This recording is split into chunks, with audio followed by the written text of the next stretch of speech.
কয়েক মাস ধরে নিরাপত্তা চুক্তি নিয়ে আলোচনা চলছে ইসরায়েল এবং সিরিয়ার ভেতর, কিন্তু সাম্প্রতিক সপ্তাহগুলোতে তেমন কোনো অগ্রগতি লক্ষ্য করা যাচ্ছে না।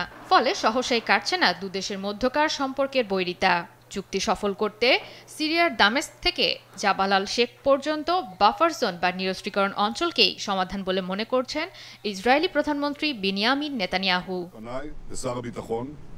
গত এক বছরে সিরিয়ার কিছু অঞ্চলে ইসরায়েলের অবৈধ দখলে বাড়ছে জটিলতা, থামছে না সিরিয়ার অভ্যন্তরে ইসরায়েলি হামলা।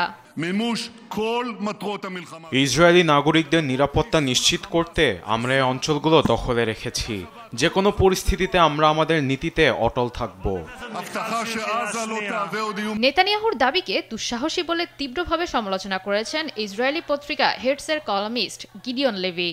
আন্তর্জাতিক গণমাধ্যম আল জাজিরাকে তিনি বলেন, ইসরায়েলের উচিত সিরিয়াকে বাদ দিয়ে নিজ ভূখণ্ডে নিরাপত্তা নিশ্চিত করা। নেতানিয়াহুর কাছে যুদ্ধবিরতি নামক কোনো শব্দের অস্তিত্ব নেই।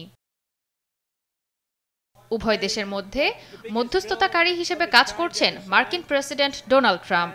প্রশংসা করেছেন সিরিয়ার নবনির্বাচিত প্রেসিডেন্ট আহমেদ আল শারা এবং তার প্রশাসনের।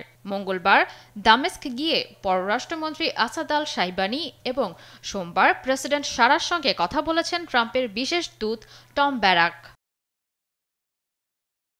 যদি বাস্তবিকই চুক্তি স্বাক্ষরিত হয় এবং দুদেশই চুক্তি মেনে চলে, তবে কিছুটা হলেও কমতে পারে সীমান্ত উত্তেজনা। তবে ইসরায়েল চাইছে সিরিয়ার আকাশপথ ব্যবহার করে প্রয়োজনে ইরানে হামলা চালাতে। জয়া সরকার, নিউজ ডেস্ক, দেশ টিভি।